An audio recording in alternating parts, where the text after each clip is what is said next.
जब दुनिया हमें कहती है हार मान लो, उस समय उम्मीद हमें कान में कहती है एक बार और कोशिश कर लें। सो हे फ्रेंड्स, गुड मॉर्निंग।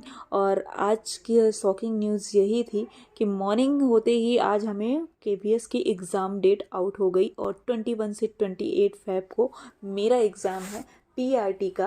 और आप जैसे बहुत सारे लोगों का टीजीटी पीजीटी और भी केवीएस की एग्ज़ाम स्टार्ट हो चुकी हैं, जो कि 12 फेब से डेट है, 28 फेब तक चल रहा है। मतलब ये शॉकिंग न्यूज़ इसलिए हुआ क्योंकि किसी ने एक्सपेक्ट नहीं किया था कि इस डेट से एग्ज़ाम स्टार्ट हो जाएगी 12 फेब से, क्योंकि लास्ट फेब का एज्यूम लगा रहे थे।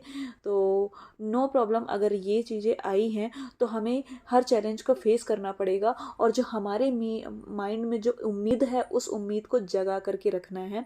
और तो आज का वीडियो फुल डेडिकेटेड है उन लोगों के लिए जो हाउसवाइफ हैं, जॉब में हैं और साथ में बच्चे भी संभाल रहे हैं। तो जैसे मैं भी ऑल टाइम वर्किंग रहती हूँ, हाउसवाइफ हूँ और जॉब भी कर रही हूँ, टीचिंग करती हूँ और साथ में मैं ट्यूशन भी पढ़ा रही हूँ। तो मेरे लिए भी ये बहुत बड़ा चैलेंज हो चुका है। विद इन अ मंथ हमें सिलेबस को कंप्लीट करना है और साथ में अपने टारगेट के साथ ही हमें प्रैक्टिस भी कंप्लीट करना है। तो उसके लिए मैंने एक फ़्लो चार्ट बनाया हुआ है कि जो इस लास्ट टाइम पे हमें ऐसे सब्जेक्ट को पिक करना है जो मोस्ट वेटेज रख रहा है, जैसे CDP, EVS, maths, English, Hindi और करंट अफेयर। और बाकी जो सब्जेक्ट हैं वो जैसे कि मैंने छोड़ा हुआ है जो जीके, कंप्यूटर और रीजनिंग, मैंने अपने अकॉर्डिंग छोड़ा हुआ है। आप बिल्कुल भी मत छोड़िए अगर आप रेगुलर हैं तो। इस वजह से मैं सीडीपी के वैसे पार्ट्स को, पोर्शन को टच करूँगी जो ज़्यादा वेटेज को ले रहे हैं। तो और इस टाइम पे मैं पूरे टाइम यही सोचती रह गई कि एग्ज़ाम आ गया है और मेरा बिल्कुल भी मन नहीं लग रहा था क्योंकि पूरे माइंड में वही घूम रहा था। तो फिर भी हमें इस चैलेंज को एक्सेप्ट तो करना है। अपने जॉब को भी अगर जो नहीं छोड़ पा रहे हैं, हम नहीं छोड़ सकते हैं अभी लास्ट में, और ये रिस्पॉन्सिबिलिटी एकदम हमारा अकेले का डिसीजन नहीं है। भी हमारे पीछे बहुत सारे स्टूडेंट्स भी हैं, उनकी भी लाइफ को हमें बेकार नहीं करना है क्योंकि एंड मोमेंट पे हम स्कूल नहीं छोड़ सकते हैं। और तो यहाँ पे हम ऐसे सब्जेक्ट को पिक करेंगे जो कि मोस्ट वेटेज ले रहा है। So let's start. सीडीपी से मैं स्टार्ट करूँगी। सीडीपी में 5 यूनिट है। 5 यूनिट में first, second, third, fourth, fifth मैं यहाँ एक्सप्लेन कर रही हूँ, तो आप अपना पूरा सिलेबस अपने हाथ में लेकर के बैठिएगा। मैं यहाँ पे स्क्रीनशॉट भी लगा दूंगी। तो सीडीपी में फर्स्ट यूनिट है understanding the learner, second understanding teaching learning, third creating conductive learning environment, fourth school organisation and leadership, fifth perspective and education. तो जिसमें फर्स्ट और सेकंड यूनिट का जो मैंने नेम लिया वो 15-15 मार्क्स का है। तो सीडीपी हमारी आने वाली है 60 मार्क्स की, जिसमें फर्स्ट और second unit very very important है, जो आपको सीधे सीधे 30 मार्क्स आपका कहीं नहीं जाने वाला है अगर आप इसके एक एक टॉपिक को प्रिपेयर कर लेते हैं। और बहुत ज़्यादा इम्पॉर्टेंट भी है, जिसमें ये सारे टॉपिक आपको मिल जाएंगे, पुरानी जो भी आपके पास बुक है, नोट्स, और उन सबको ही बस अब रिवाइज़ करने का टाइम है। जहाँ से भी आपको सोर्सेज मिले आप सिर्फ इसे रिवाइज़ करिए। फर्स्ट 2 यूनिट को आप कंप्लीट करने के बाद ही अगर कोई टाइम बचता है तो हम लास्ट की 3 यूनिट को कंप्लीट करेंगे। और now come to the EVS. मैं आपको प्रैक्टिस सेट के भी बारे में बताऊंगी। फर्स्ट मैं सिलेबस के बारे में बता रही हूँ। फर्स्ट अब ईवीएस के बारे में बात करते हैं, जिसमें family, friends, food, shelter, water, travel, things we make and do. इसके लिए हम क्या करेंगे कि हम अब सिर्फ और सिर्फ अपने सिलेबस को, जो भी हमारे सिलेबस के अकॉर्डिंग ही पढ़ेंगे, बहुत ओवर नहीं जाएंगे। और हाँ, हमने जो एनसीईआरटी को हम पकड़ के रखेंगे उसके बाहर नहीं जाएंगे और 8th क्लास तक ही कंप्लीट करना है। हाँ, अभी हमारा फोकस सिर्फ 8th क्लास तक होना चाहिए, ये हमारा फोकस मैथ्स के लिए भी होना चाहिए। हाँ, डिफ़िकल्टीज लेवल 12th तक होगी जब हमारे पास हमारा syllabus with in a month 30 Feb तक का तो टारगेट बना के रखो। जब कंप्लीट हो जाएगा तो हम उसके बाद आगे देख लेंगे, लेकिन अभी हमारा 8th तक कंप्लीट होना चाहिए एनसीईआरटी। और तो इस तरह से हम क्या करेंगे, ईवीएस के एक एक चैप्टर को हम लगाएंगे, सिलेबस को पूरा कंप्लीट करेंगे नोट से, एनसीईआरटी से। और फिर उसके बाद हम प्रैक्टिस करेंगे। प्रैक्टिस का मैं लास्ट में इंक्लूड करूँगी। फिर मैथ्स। मैथ्स में इम्पॉर्टेंट टॉपिक है जिसको बिल्कुल भी स्किप नहीं करना है, जो कि मैं उनके नेम लेना चाहूँगी, जैसे नंबर सिस्टम। नंबर सिस्टम आपको पूरा लगा लेना है। एक दिन, अभी आपके पास 1 मंथ का टाइम है, आप एक टॉपिक को 1 या 2 दिन का टाइम दीजिए। तो नंबर सिस्टम आपको पूरा A to Z आपको 8th तक से करना है। तो आप कैसे लगाएंगे, आप 8th क्लास की नंबर सिस्टम लगाएंगे और उससे पूरा कॉन्सेप्ट छान लेंगे अच्छी तरह से। तो फिर 8th क्लास से बैक साइड होते जाएंगे, 7th 6th और बहुत सारी चीज़ें कॉमन मिल जाएंगी आपको, तो आप उसकी स्किप भी कर सकते हैं। बट आपको स्टार्टिंग 8th क्लास से करना है। फिर उसके बाद टाइम एंड वेट और मेज़रमेंट, ये सब कुछ आपको 4th 5th की क्लास में मिल जाएगा। तो 3rd 4th 5th की बहुत नॉर्मल रहती है सब्जेक्ट, तो उसको पढ़ने में ज़्यादा टाइम नहीं लगेगा। अभी मैं एनसीईआरटी को बस फोकस करने के लिए कर रही हूँ। फिर जियोमेट्री, मनी, डेटा हैंडलिंग और अरिथमेटिक मैथमेटिकल, तो ये ही टॉपिक को पहले हमें कंप्लीट करना है। फिर उसके बाद जो टाइम बचेगा फ्रैक्शनल कैपेसिटी, लेकिन मोस्ट ऑफ द पार्ट जो है इसके बनने वाले हैं data handling, mental arithmetic, time, weight, measurement और नंबर सिस्टम। फिर हिंदी और इंग्लिश के लिए हम कॉमन टॉपिक लेंगे।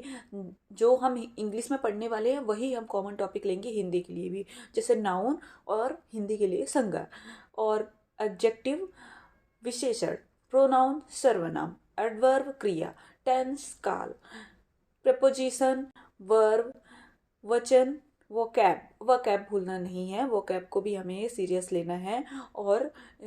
और हमें कारक हिंदी में।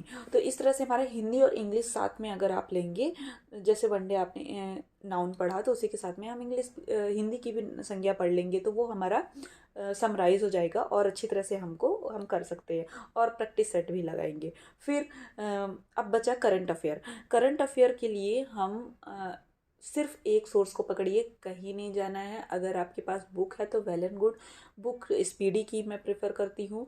और आपको अगर चाहिए तो टेलीग्राम चैनल को ज्वाइन करिए, उसमें मैंने स्पीडी के पूरा PDF भेज के रखा हुआ है, लिंक भेजा हुआ है जिसमें PDF प्रोवाइड हो जाती है, लेटेस्ट मिलती है। बुक अभी अवेलेबल नहीं हो रही थी मुझे यहाँ महाराष्ट्र में, तो मैंने ऐप डाउनलोड किया था। तो स्पीडी मुझे बहुत बेस्ट लगती है।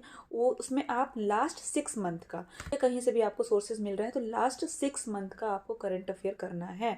और अब आपको करंट अफेयर पढ़ना है तो डिटेल वाला नहीं पढ़ना है, मंथ वाला पढ़ना है। तो आप मंथ के अकॉर्डिंग लेंगे, जैसे आपको अक्टूबर का पढ़ना है तो अक्टूबर मंथ का आप अगर किसी वीडियो से भी प्रेफर कर रहे हैं, तो इस तरह से आप मंथ वाइज करंट अफेयर को प्रेफरेंस देंगे। और डेली आपको रिवाइज करना है, क्योंकि करंट अफेयर आप मंथ वाइज करेंगे तो 6 वीडियोस में आपका कंप्लीट हो जाएगा लास्ट 6 मंथ का। और 6 वीडियोस को आपको डेली रिवाइज करना है, क्योंकि करंट अफेयर भूलते बहुत ज़्यादा हैं। तो इस तरह से मैंने आपको CDP, EVS, maths, English, Hindi और करंट अफेयर को समराइज किया हुआ है। अब हम बात करते हैं GK कंप्यूटर और रीजनिंग। तो GK कंप्यूटर और रीजनिंग को मैंने बिल्कुल से छोड़ दिया है, तो उसे हम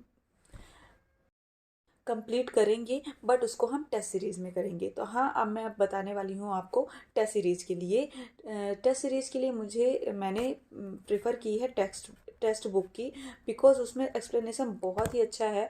आगे आने वाली वीडियोस में मैं उसका एक्सप्लेनेशन डायरेक्ट लेकर के आऊँगी आपके पास में, और आपको वीडियोस देखने से बिल्कुल भी डिस्टर्ब नहीं होगा, आपको नॉलेज ही मिलेगा। तो टेक्स्ट बुक से हम एक क्वेश्चन को अगर लगाते हैं तो उसमें जो 4 ऑप्शंस रहते हैं वो चारों ऑप्शन को एक्सप्लेन करता है।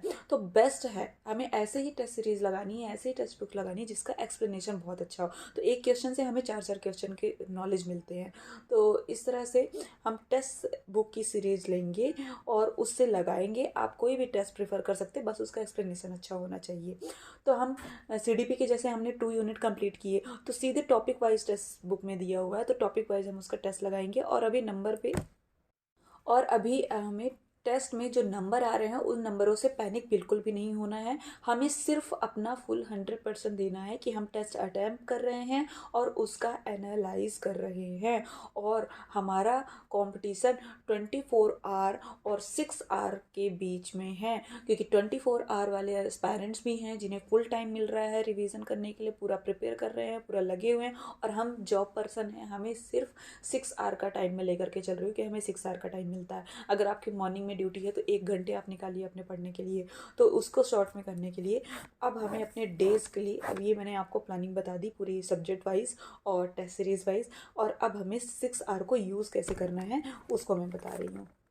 तो 6 आवर को हमें प्रॉपर यूटिलाइज करने के लिए हम एक दिन में सिर्फ 2 सब्जेक्ट को पिक करेंगे।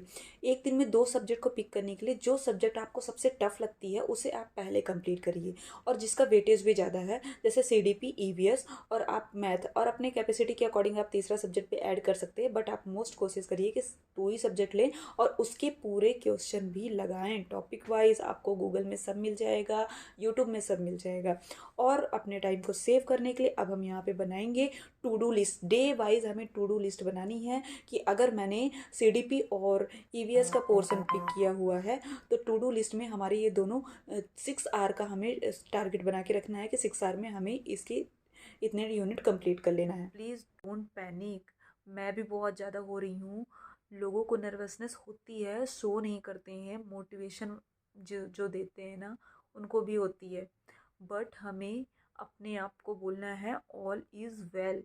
और हाँ, अगर हम जॉब में हैं तो हमारे लिए और भी अच्छी अपॉर्चुनिटी है कि हम डेली टच में रहते हैं ऐसी सब्जेक्ट्स के लिए जो आने वाले हैं। ऐसे सब्जेक्ट को हम पढ़ाते हैं और हम टीचर हैं तो हमारे बहुत अच्छे कॉन्सेप्ट रहते हैं, तभी हम प्रेजेंट कर पाते हैं लोगों के सामने। तो हमें एग्ज़ाम टाइम में हमें A to Z अगर नहीं बन रहे हैं तो ऑलमोस्ट 80% तो क्वेश्चन बन ही जाएंगे। और हम एलिमिनेशन मेथड यूज़ कर सकते हैं, यहाँ पे हम एलिमिनेशन मेथड यूज़ करेंगे। और जितना भी टाइम है हमें उससे पीछे नहीं भागना है, हमें इसे फुल डेडिकेशन के साथ में 1 मंथ को लगाना है, टाइम को यूज़ करना है। और जॉब पर्सन ध्यान रखिए, अगर आपको लीव मिल रही है तो आप लीव ले लो। मैं भी बहुत ट्राई कर रही हूँ लेकिन मुझे नहीं लगता कि मेरे यहाँ लीव देंगे, बिकॉज बहुत ज़्यादा इस टाइम पे बिजी शेड्यूल हो चुका है। गैदरिंग एनुअल फंक्शन की प्रिपरेशन हो रही है तो मुझे नहीं लग रहा है कि मुझे देने वाले हैं। तो और एंड मोमेंट में मैं नहीं छोड़ सकती हूँ, बहुत सारे स्टूडेंट्स हैं जिनका सिलेबस वगैरह भी कंप्लीट करना है और एग्ज़ाम उनके आने वाले हैं। तो मेरे दिमाग में वही चलता रहता है कि अगर मैं अपने साइड में छोड़ने लगी तो वो सारे बच्चों का बहुत ज़्यादा लॉस हो जाएगा। तो देखते हैं, जितना भी हमारे पास टाइम है उसे हम challenge as a challenge accept करेंगे। अब टाइम है सिर्फ और सिर्फ हमें अपने प्लानिंग के अकॉर्डिंग चलना। डेली वाइज आप टू डू लिस्ट बनाइए कि आज की डेट में आप क्या करने वाले हैं, आपके माइंड में प्लान रहेगा तो आप ज़रूर टारगेट को अपना क्लियर कर पाएंगे विद इन अ 1 मंथ। और so that's it for today's guys. और जो जॉब पर्सन है, हाउसवाइफ है, बच्चे संभाल रहे हैं, उनके लिए हेड्स ऑफ, बिकॉज वो अपने लिए कुछ करना चाहते हैं और अपनी इमेज बनाने के लिए कुछ करना चाहते हैं। So we can do it. तो अगर आप एक्सेप्ट करते हैं इस चैलेंज को कि हम कंप्लीट कर लेंगे और देखा जाएगा आगे क्या होगा, हम बिल्कुल भी पैनिक नहीं होंगे, तो do comment box yes I can do it. So bye bye.